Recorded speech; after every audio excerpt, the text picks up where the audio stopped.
Olá, olá, olá, olá, nós voltamos! Nós estamos aqui no Gran Curso Online, eu sou o professor Carlinhos. Nós vamos gravar hoje, senhores, vídeos que estão ligados a diretrizes curriculares nacionais da educação básica. Esse é um assunto que caiu no nosso edital de 2013 para professor efetivo e que era uma inovação, aqui no DF não costumava se cobrar as DCNs. Carlinhos, é importante reconhecer as DCNs? Extremamente. Por quê? Elas nascem para regulamentar, né, é uma norma regulamentadora da LDB. Então a LDB ela traz a norma e as DCNs trazem para dizer como aquilo vai acontecer. Então as DCNs são extremamente importantes para o nosso ordenamento jurídico educacional. Então eu preciso organizar as coisas de forma melhor, a DCN pode fazer isso. A DCN da educação básica é apenas uma das inúmeras DCNs que existem. Existem inúmeras, tá bom? Não cai na prova todas. Aqui que costuma cair na prova é a DCN de Educação Básica, a resolução de número 4 de 2010. Tá bom?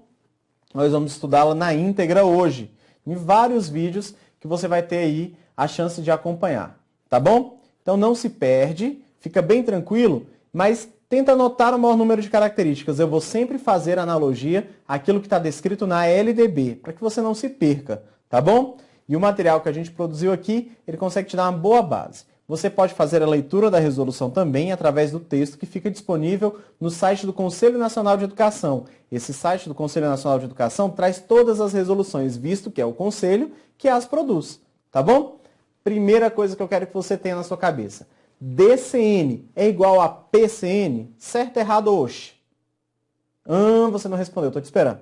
DCN é igual ou diferente ao PCN? Primeira resposta é bem diferente. Nós vamos pegar aqui agora uma das nossas telas brancas para eu te explicar isso como funciona, tá bom? Tela branca. PCN é igual a DCN. Certo, errado ou oxe? Errado. É diferente. PCN, gente, é parâmetro. DCN é diretriz. Parâmetro diz para você o que é que eu devo fazer, mostra um modelo. Diretriz diz como fazer ou como seguir. Então, só por isso eu já sei que essa aqui é facultativa o uso. Enquanto isso aqui é norma obrigatória. Quem construiu a PCN? Os parâmetros curriculares nacionais. O MEC, junto com as instituições superiores. Instituições de ensino superior. Beleza? Instituições de ensino superior. E as DCNs? O Conselho Nacional de Educação. Ele escutou várias pessoas, mas quem construiu foi o Conselho, tá bom?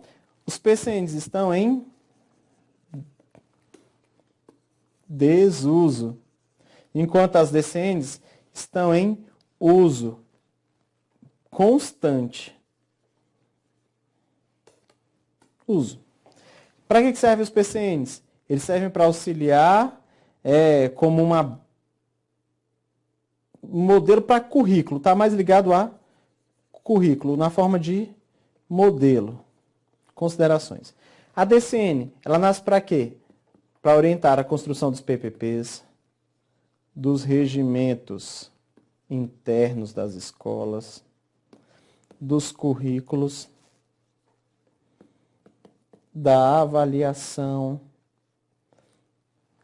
e da formação. Senhores, beleza? Olha para mim.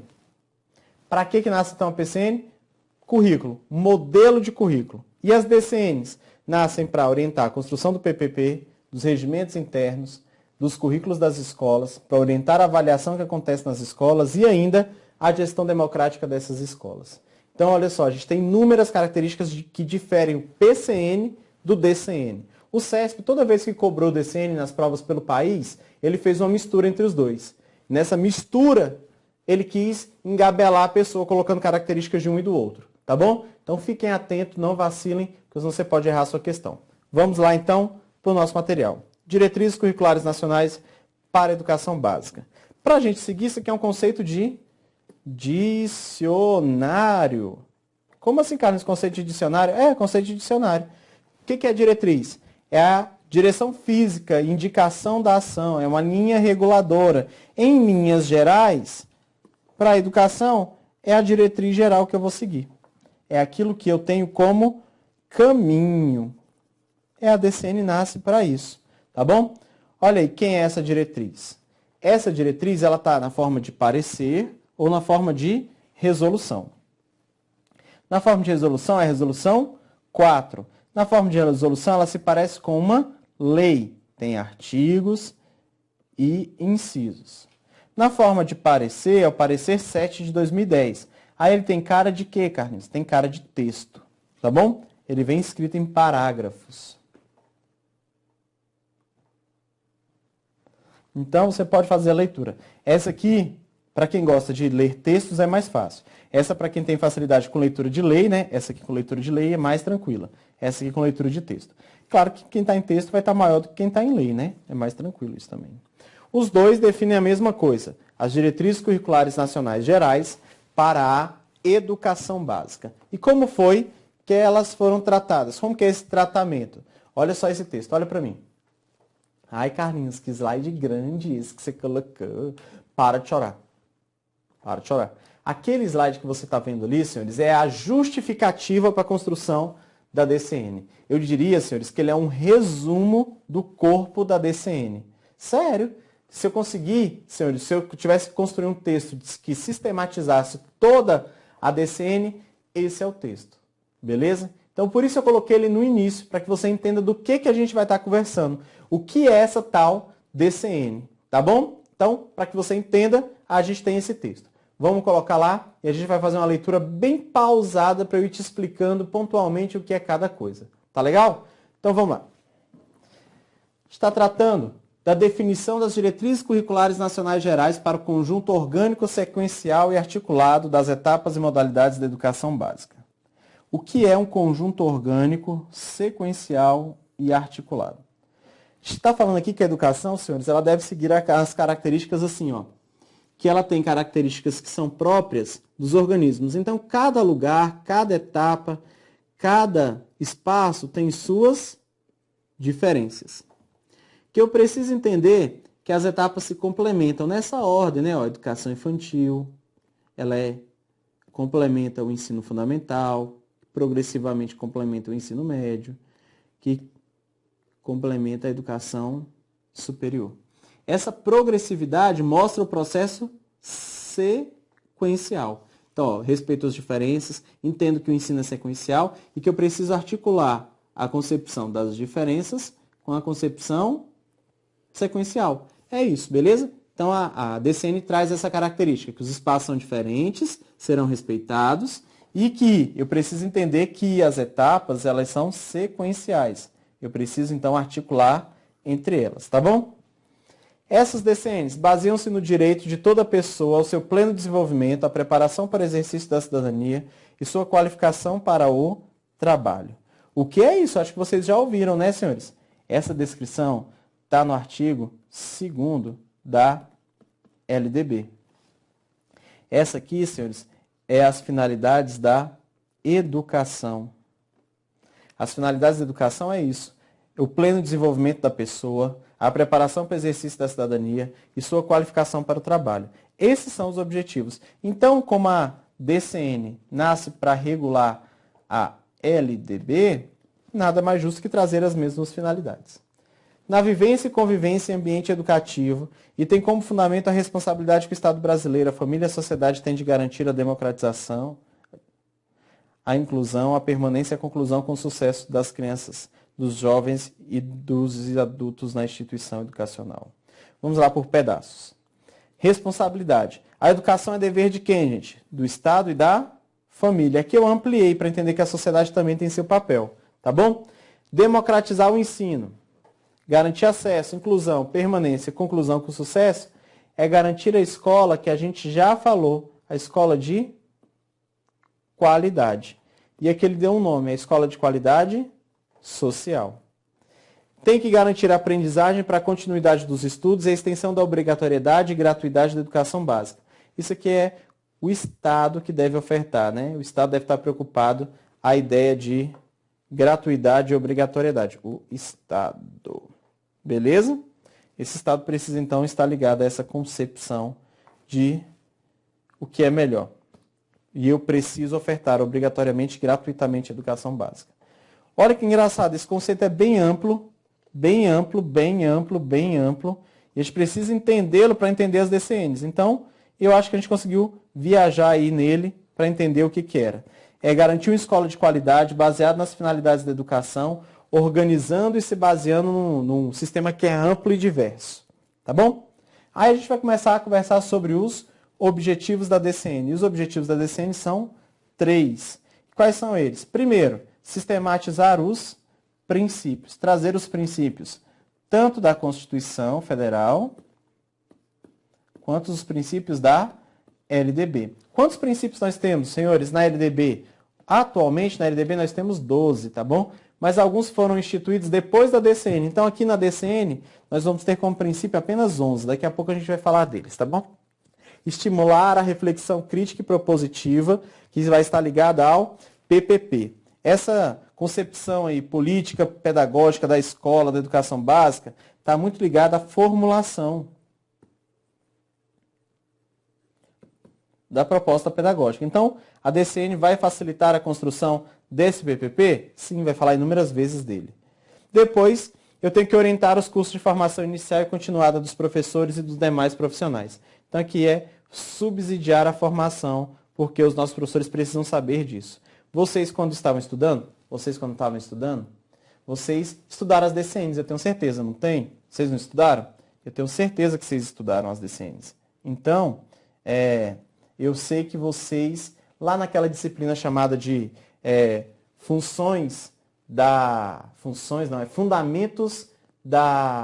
fundamentos e princípios da legislação educacional, vocês tiveram DCN na graduação. Na minha graduação, eu tive nada, gente. Os professores na graduação, eles não trabalham as DCNs. E é normal que a maioria de vocês também não tenham aprendido ela. Mas ela é um subsídio para a formação inicial e continuada. Então, eu preciso que todos vocês também tenham acessado isso, tenham acesso a essas informações, para que possam, no seu percorrer de vida profissional, entender como funciona. Tá bom? Então, vamos em frente para falar dos princípios. Não, os fundamentos antes. Os fundamentos são a base dessa casa. As bases da DCN são 2.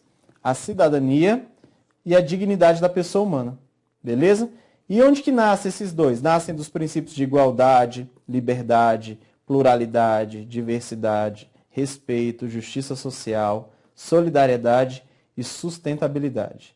Esses conceitos todos emanam da ideia de cidadania e de dignidade, que são os fundamentos da DCN. Tá bom? E aí, princípios. Quantos princípios a gente tem, Carlinhos? 11 princípios. E aí a grande maioria deles está muito próximo daquilo que a LDB já trouxe. Quais são? Igualdade de condições para acesso, inclusão, permanência e sucesso na escola. Liberdade de aprender, ensinar, pesquisar e divulgar a cultura, o pensamento, a arte e o saber. Pluralismo de ideias e concepções pedagógicas. Respeito à liberdade e aos direitos. Coexistência de instituições públicas e privadas. Vocês estão vendo que está se repetindo? Está se repetindo com o quê? Com o artigo 3º da LDB. Você precisa, senhores, então, fazer a leitura do artigo 3º para entender. Vamos lá, então, para eu te explicar o que é isso. Igualdade de condições de acesso, garantir que todos os alunos vão acessar a escola, vão ser incluídos nessa escola, vão permanecer na escola e devem sair de lá com a garantia de sucesso. Todo aluno e todas as pessoas têm direito de aprender e a liberdade para aprender, ensinar, pesquisar e divulgar a cultura, o pensamento, a arte e o saber. As escolas devem, e os professores, eles têm a liberdade para ter pluralismo de ideias e de concepções pedagógicas, para se organizar, né, dentro das suas propostas de trabalho. Devem respeitar a liberdade e os direitos, é a ideia de liberdade de diversidade. A coexistência entre públicos e privados. O ensino, então, pode ser dividido em ensino público e ensino privado. Tem diferença entre eles? Tem. Olha o próximo aí, a principal delas. Quando o ensino for ofertado em estabelecimento oficial, será gratuito. Quando o ensino for público, será gratuito quando ofertado em estabelecimentos oficiais. Valorização do profissional da educação, gestão democrática do ensino público na forma da legislação e das normas dos sistemas de ensino, garantia de um padrão de qualidade, valorização das experiências extraescolares e vinculação entre educação escolar, trabalho e práticas sociais. Esses são os últimos dos princípios aqui, né, até o 11º. Quando for em estabelecimento público, será gratuito. Tenho que valorizar o profissional, o professor, aquele que atua na escola, por quê? É na escola que a DCN vai se fazer presente, né? Ela vai existir. Gestão democrática só se for do ensino público, privado não tem, né? E quem vai fazer as normas vai ser cada sistema de ensino. Vou ter um padrão de qualidade, vou valorizar as experiências extraescolares e vou vincular 3 coisinhas. A educação escolar, o trabalho e as práticas sociais. Esse tripé é o tripé que vai estar ligado à educação. É ele que vai formar os nossos indivíduos, vai fazer com que a educação seja contextualizada.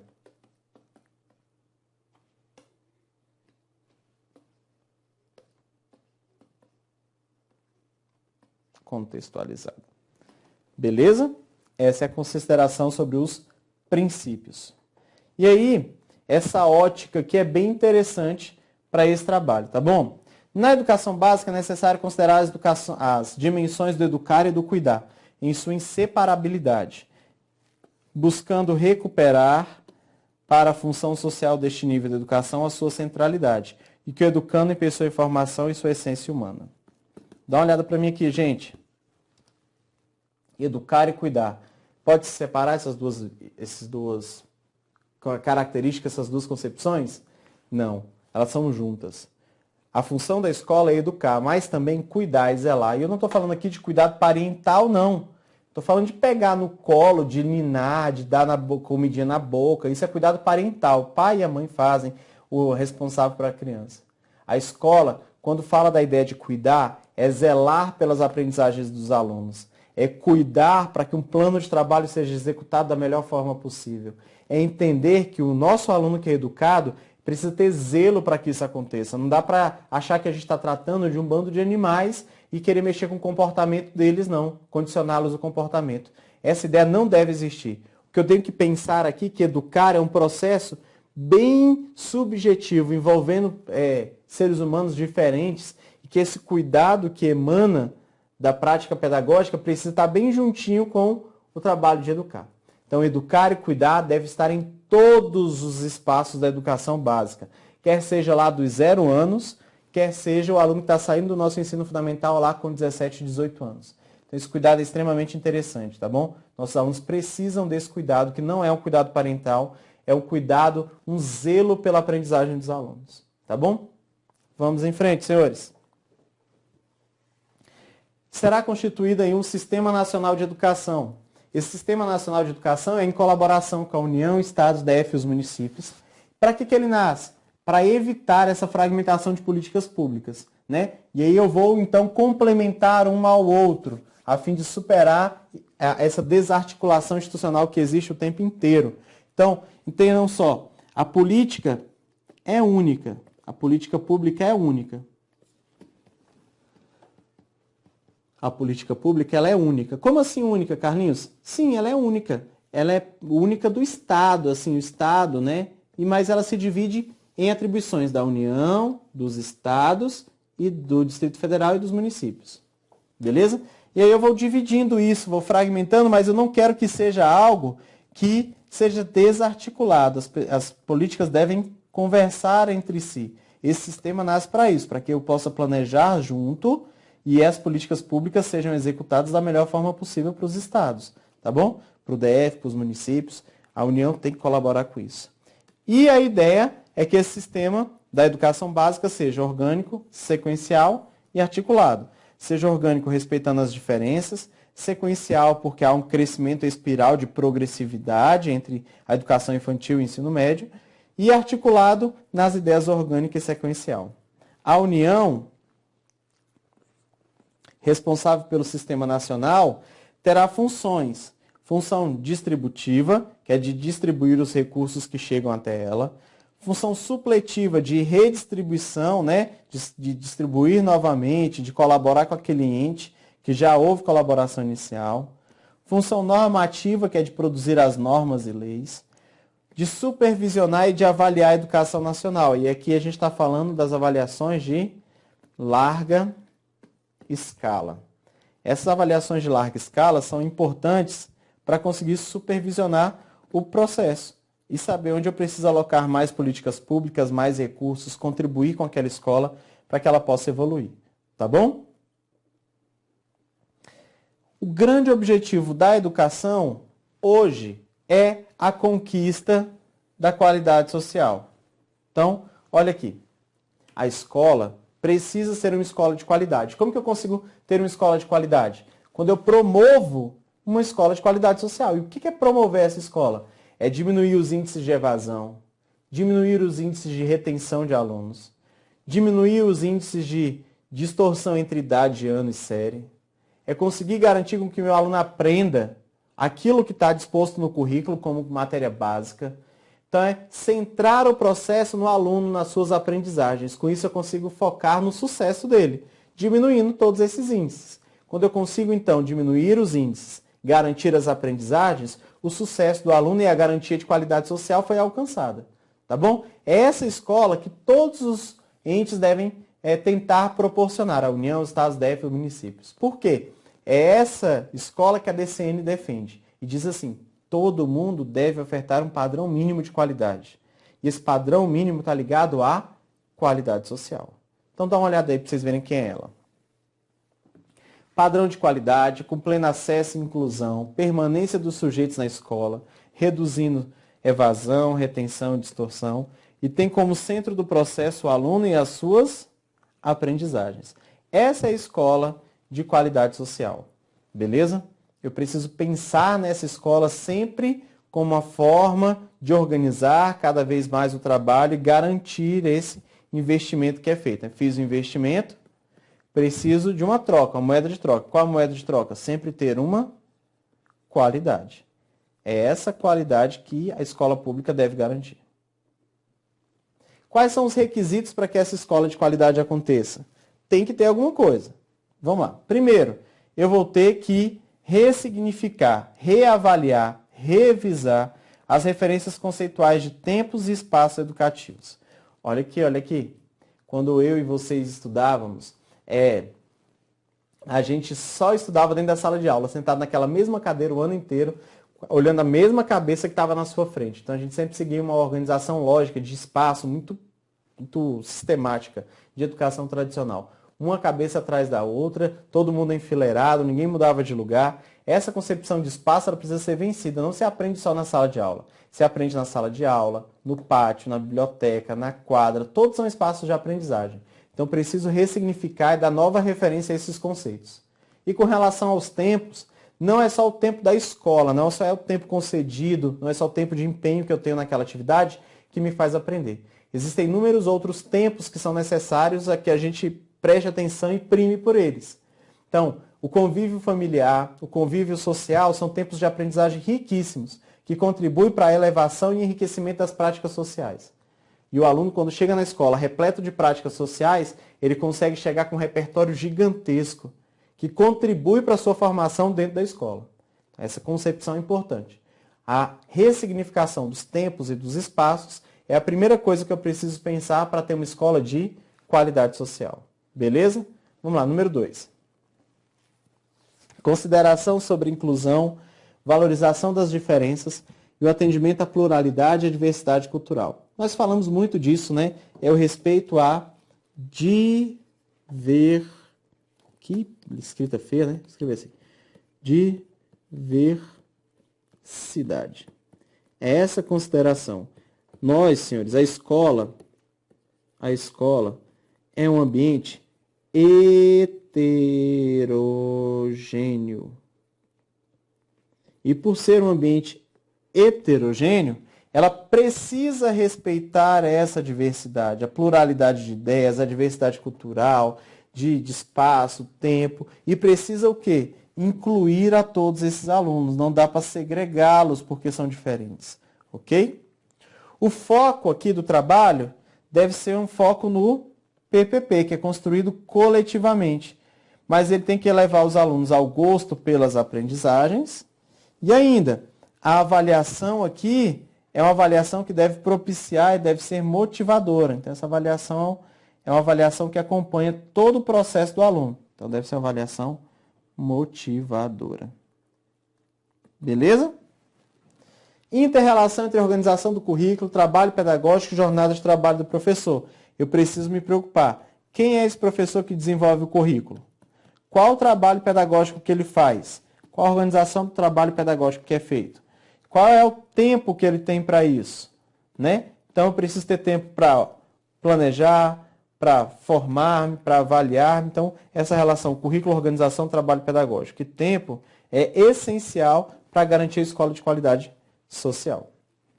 Preparação dos profissionais da educação, gestores, professores, especialistas, técnicos e monitores. Todos têm que passar por formação. Para entender que a escola pública, para entender que na escola pública existe investimento. Por isso tem que ter qualidade. Ainda disso, a escola, gente, tem que ter um currículo viável com relação à sua infraestrutura. Não dá para pensar, olha, imagina comigo aqui, pensar que eu vou fazer uma escola integral de atendimento de 7 horas com o nosso aluno sendo atendido 1h da tarde numa quadra que não tem cobertura. Dá para pensar nisso, gente? Com um sol escaldante, nem o professor vai ter condições de saúde necessárias, nem o aluno vai ter condições. E eu fico imaginando, senhores, aqueles alunos do 8º ano, eles fazendo a aula de educação física de manhã, numa quadra descoberta com o sol. Aí eles correm, fazem algum tipo de exercício. Senhores, os alunos do 8º ano fedem muito. Meu Deus do céu! Quando eles estão lá no 8º ano, senhores, eles têm um fedor de natureza. É um CC que mata os indivíduos. Imagina eles correndo de manhã na educação física e depois indo assistir todas as aulas até 5h30 da tarde. Quem é que aguenta ficar nessa sala? Ninguém, senhores, ninguém. Então, a escola tem que ter uma infraestrutura mínima. Se vai ter atividade física desse porte, tem que ter vestiário para depois fazer a utilização para os alunos conseguirem ter um mínimo de dignidade para assistir a aula, né? Senhores, quando eu estava na 8ª série, né? Na 8ª série, a professora Margarete uma vez me chamou no canto e falou assim: Carlinhos, meu amigo, o uso de desodorante é importante. E foi aí que eu conheci o desodorante. Senhores, eu fedia tanto, que eu estava prejudicando a aprendizagem dos meus colegas em sala. Eu era muito fedido? Ainda bem que agora eu fiquei bonito, cheiroso, atraente, simpático, tudo isso num homem só. É difícil de encontrar? É, né? Então, assim, esse que vos fala alegra seu dia, essa imagem bonita alegra a sua semana quando você vê, né? Eu sei o que é isso. Vamos lá, voltando para a escola de qualidade social, gente. Tem que integrar os profissionais da educação, os estudantes, a família e os agentes da comunidade. Então, essa relação social aqui de corresponsabilização é importante. Todos participam do processo. Se eu não responsabilizar a comunidade, não responsabilizar a família, não dá para trabalhar só a escola. Essa corresponsabilização é dividir as tarefas. Estado, escola, família e comunidade. Preciso valorizar o profissional da educação para que ele tenha critérios próprios de acesso, permanência, remuneração, trabalhos e jornadas definidos para o seu trabalho. E ainda fazer as parcerias intersetoriais com outros órgãos, que é algo importante para garantir esse processo de qualidade do ensino, porque a escola sozinha não faz nada. A gente precisa de trabalho das outras pessoas. Senhores, até aqui a gente conversou sobre os objetivos da DCN, seus fundamentos, seus princípios, quem é a escola de qualidade social e quais são esses requisitos da escola de qualidade social. Nós vamos voltar daqui a pouco, no nosso próximo vídeo, para conversar um pouco mais sobre as DCNs, a formação e a constituição da escola integral, o currículo na base nacional e na parte diversificada e ainda outros critérios que a DCN traz. Um forte abraço e até daqui a pouco. Tchau, tchau!